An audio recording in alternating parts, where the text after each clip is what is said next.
Hello students, आज हमारा topic है आर्थिक विकास के निर्धारक तत्व। यानी आर्थिक विकास क्या है। तो आर्थिक विकास हमने इससे पहले जो टॉपिक्स पढ़े हैं उसमें आपको समझाया था कि एक देश में प्रति व्यक्ति आय के साथ साथ उस देश के आर्थिक कल्याण में भी अगर वृद्धि होती है तो कैसी वृद्धि, दीर्घकालीन वृद्धि। ये नहीं कि आज हो गई कल नहीं वो वृद्धि खत्म हो चुकी, अस्थायी वृद्धि नहीं, यानी स्थायी वृद्धि होती है तो उसे हम आर्थिक विकास कहते हैं। तो आर्थिक विकास के हम निर्धारक तत्वों को दो भागों में बांट कर चलते हैं। एक है आर्थिक निर्धारक तत्व होते हैं और एक अनार्थिक निर्धारक तत्व होते हैं।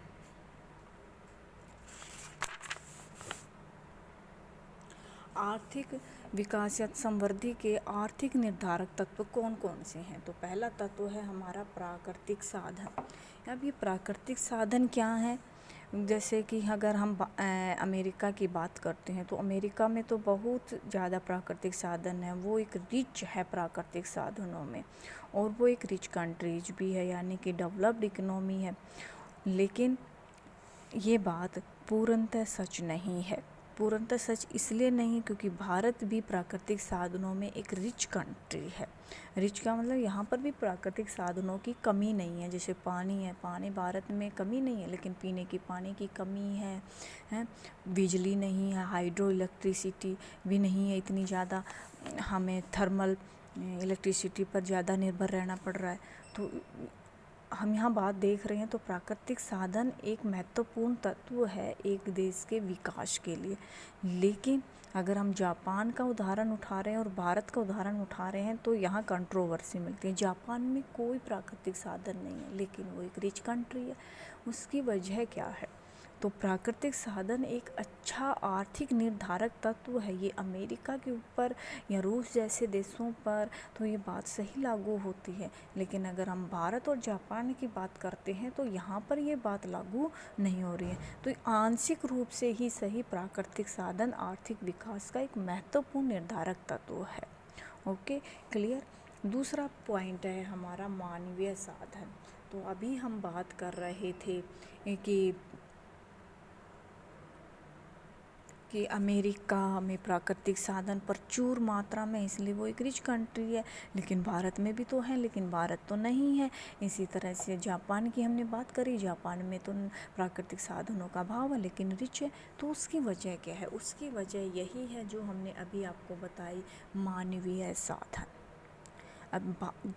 अब आप कहोगे जनसंख्या तो भारत में अधिक है, जापान में तो उतनी जनसंख्या है ही नहीं, न जाने कितने जापान हमारे देश में है। लेकिन नहीं, मानवीय साधन जनसंख्या के आकार से मतलब नहीं है। जैसे कि हमने आपको पहले भी बता दिया था, इससे पहले जब टॉपिक आया था कि जनसंख्या को हम मानवीय साधन नहीं कहते, हम जनसंख्या के केवल उसी हिस्से को मानवीय साधन कहते हैं जिसमें क्या होती है, कुशलता होती है।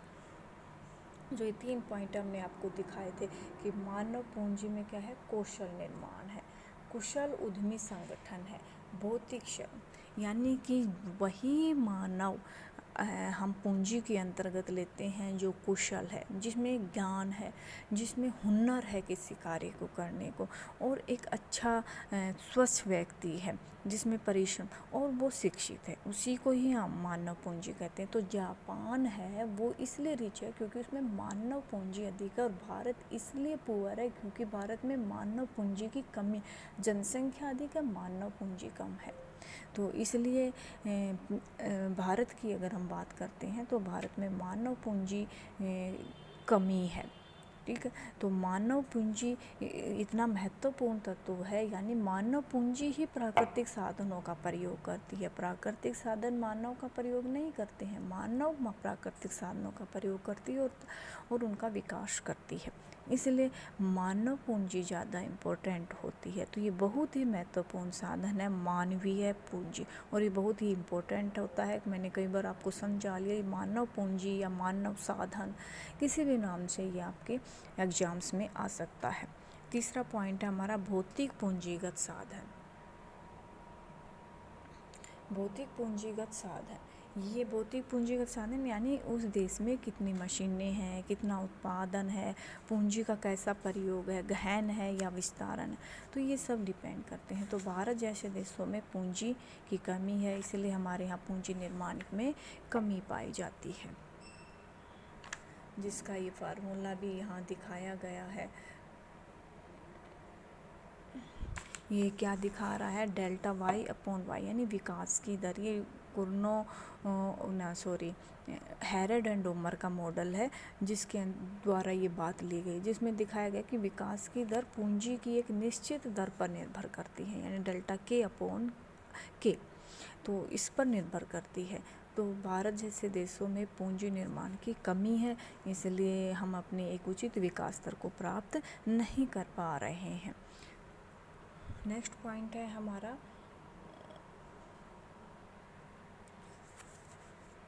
पूंजी उत्पाद अनुपात।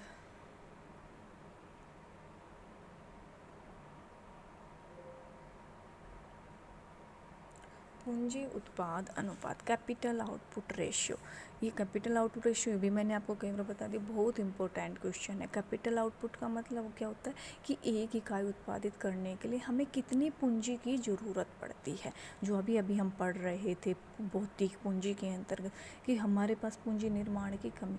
तो हमारा एक दूसरा होता है कैपिटल आउट, यानी कि एक इकाई पैदा करने के लिए कितनी पूंजी की जरूरत पड़ती है। तो भारत जैसे देशों को अपनी एक इकाई पैदा करने के लिए अधिक खर्च करना पड़ता है, जबकि जो विकसित देश हैं उनको एक इकाई खर्च करने के लिए कम पैसा खर्च करना पड़ता है, इसलिए उनकी लागत कम होती है, इसलिए उनकी प्राइस भी कम मिलेगी। भारत की फिर लागत ऊंची मिलेगी तो प्राइस भी ऊंची मिलेगी। तो जैसे अमेरिका की अगर हम कैपिटल आउटपुट रेशियो देखें तो उसका है 3:1, यानी एक इकाई पैदा करने के लिए केवल 3 इकाइयों की जरूरत पड़ती है। जबकि अगर भारत की हम देखते हैं तो भारत का कैपिटल आउटपुट रेशियो है 4.2:1, यानी एक इकाई पैदा करने के लिए हमें 4.2 इकाई पूंजी खर्च करनी पड़ती है, इसलिए हमारी लागत भी ऊंची होगी। लागत ऊंची है तो कीमतें भी ऊंची होंगी। तो भारत जैसे जो देश है उनकी कैपिटल आउटपुट रेशियो है वो बहुत ऊंचा है, क्योंकि अमेरिका जैसे देशों की कैपिटल आउटपुट रेशियो है वो नीचा है। तो कैपिटल आउटपुट रेशियो अगर नीचा होगा तो उस देश में आर्थिक विकास की दर तेज होगी। ओके, नेक्स्ट पॉइंट है हमारा बाजार का आकार। बाजार का आकार, बाजार का आकार का मतलब हम जो वस्तुओं का उत्पादन कर रहे हैं उसकी मांग कितनी है। अगर घरेलू क्षेत्र में है या एक क्षेत्रीय एरिया में ये हमारा, तो हमारा बाजार का आकार छोटा होगा, देश चाहे कितना भी बड़ा। बाजार के आकार का मतलब आपकी द्वारा बनाई हुई वस्तु या सेवा की डिमांड कितनी है। अगर वो विश्वव्यापी है तो आपका बाजार बड़ा होगा, अगर उसकी मांग क्षेत्रीय ही है तो बाजार का आकार छोटा होगा। दूसरा, बाजार में किस तरह का श्रम विभाजन और विशिष्टीकरण क्या संभव है। जितना श्रम विभाजन और विशिष्टीकरण संभव होगा बाजार का आकार उतना ही बड़ा होगा। श्रम विभाजन का मतलब काम का बंटवारा, कि छोटे से छोटे काम को छोटी छोटी इकाइयों में बांट देना। कि जैसे हमें एक टॉफ़ी बनाने वाली शॉप फैक्ट्री में जाकर देखेंगे तो कोई चीनी का काम कर रहा है, कोई पैकिंग का ही करेगा, कोई सिर्फ नाम ही लिखेगा। तो यानी कि एक काम है वो 50 लोग कर रहे हैं। विशिष्टीकरण कैसे होता है, विशिष्टीकरण का मतलब एक व्यक्ति सिर्फ एक ही काम कर रहा है तो वो अपने काम में एक्सपर्ट होगा। ओके, तो भारत जैसे जिन देशों में ये संभावनाएं ज़्यादा है, श्रम विभाजन विशिष्टीकरण, तो वहाँ बाजार का आकार बड़ा होगा। बाजार का आकार बड़ा होगा तो उस देश का आर्थिक विकास तेज गति से होगा। अब नेक्स्ट पॉइंट है विकास प्रेरक एजेंसियाँ। विकास प्रेरक मैंने कई बार समझा दिया, ये भी एक इम्पोर्टेंट पॉइंट है। बैंक, वित्तीय संस्थाएं, निवेश, यानी ये सब हमारे क्या है, विकास प्रेरक एजेंसियाँ। विकास प्रेरक वो होती हैं जो डायरेक्ट तो विकास प्रक्रिया में भाग नहीं लेती, लेकिन इनडायरेक्ट वे में उनके बिना देश में विकास संभव नहीं हो सकता, तो उन्हें हम कहते हैं विकास प्रेरक एजेंसियाँ। जैसे मैंने बताया बैंक, वित्तीय एवं निवेश संबंधी संस्थाएं, ये सब हमारे विकास प्रेरक एजेंसियां हैं। तो ये जितनी अधिक होंगी उतनी ही तीव्र गति से आर्थिक विकास होगा, और इनका अभाव होगा तो आर्थिक विकास धीरे होगा। नेक्स्ट पॉइंट है हमारा तकनीकी प्रगति। तकनीकी प्रगति भी एक महत्वपूर्ण फेनोमिना है इकोनॉमिक डेवलपमेंट का।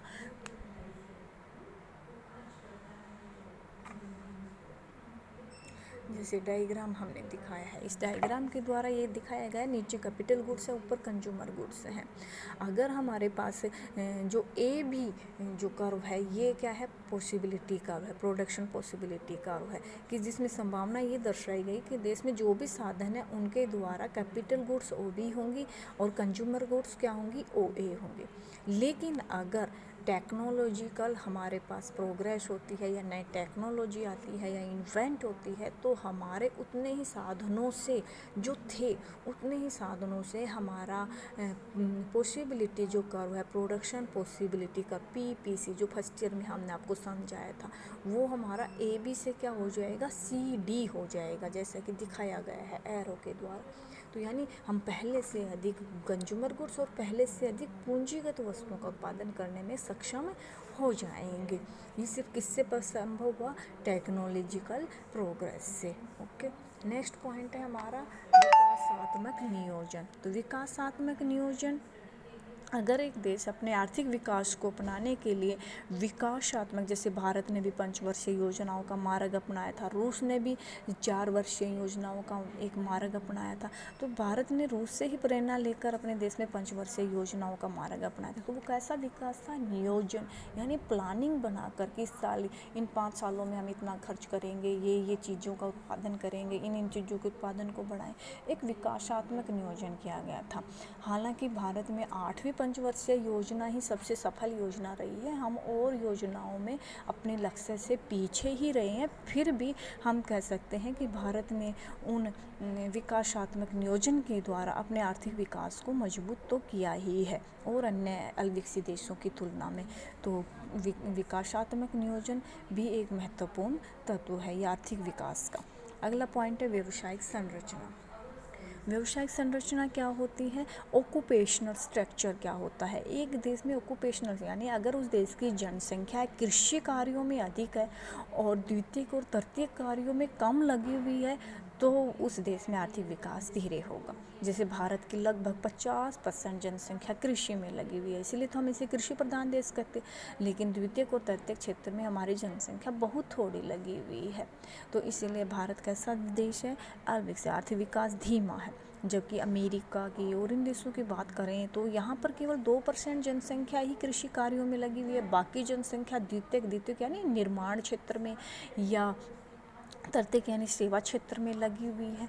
तो व्यावसायिक संरचना भी एक देश के आर्थिक विकास को निर्धारित करती है कि वो देश विकसित है या विकासशील है, उस देश में आर्थिक विकास कैसा होगा, तेज गति से या बहुत धीरे होगा या पिछड़ा हुआ होगा। तो भारत में व्यावसायिक संरचना स्पष्ट रूप से दिखाती है कि भारत की 50% जनसंख्या कृषि कार्य में लगी हुई है। लास्ट पॉइंट हम यहाँ पढ़ रहे हैं, अंतर्राष्ट्रीय निर्धारक तत्व। अंतर्राष्ट्रीय निर्धारक तत्व क्या होते हैं, जैसे विदेशी पूंजी, तकनीकी ज्ञान, अंतर्राष्ट्रीय व्यापार, विदेशी निवेश। भारत में जिन देशों में ये चीज़ें अच्छी हैं, तेज गति से बढ़ रही हैं, उसमें आर्थिक विकास भी तेज प्राप्त होगा। क्लियर। और जिसमें ये नहीं है, जैसे भारत की अगर बात करें तो अंतर्राष्ट्रीय व्यापार में इतना बड़ा देश है, केवल 1% हिस्सा है, लगभग 1%, वो भी अब हुआ है, पहले तो 1% से कम था। तो लगभग 1% हमारा हिस्सा है विश्व व्यापार में। और अगर हम अमेरिका की बात करें तो उसका 13% हिस्सा विश्व व्यापार में है। तो भारत कैसा देश है, मैंने पहले समझा था अविकसित देश, और अमेरिका कैसा है, विकसित, क्योंकि यहाँ पर विदेशी पूंजी की, विदेशी निवेश की, अंतर्राष्ट्रीय व्यापार हमारे निम्न स्तर पर है। तो जिस देश में विदेशी पूंजी, तकनीकी ज्ञान, अंतर्राष्ट्रीय व्यापार, विदेशी निवेश और विनिमय दर, जो विनिमय दर क्या है, रुपये का मूल्य, यानी कि एक देश की मुद्रा का मूल्य दूसरे देश की मुद्रा में बतलाना। जैसे भारत के रुपये का मूल्य अगर हम डॉलर में बताते हैं तो हम कहेंगे कि 70 रुपये $1, यानी हम 70 रुपये देंगे जब हमें $1 मिलता है। तो ये सब निर्धारक, अंतर्राष्ट्रीय निर्धारक तत्व हमें ये बताते हैं कि इस देश का विकास कितनी तेज गति से हो रहा है। Okay, thank you.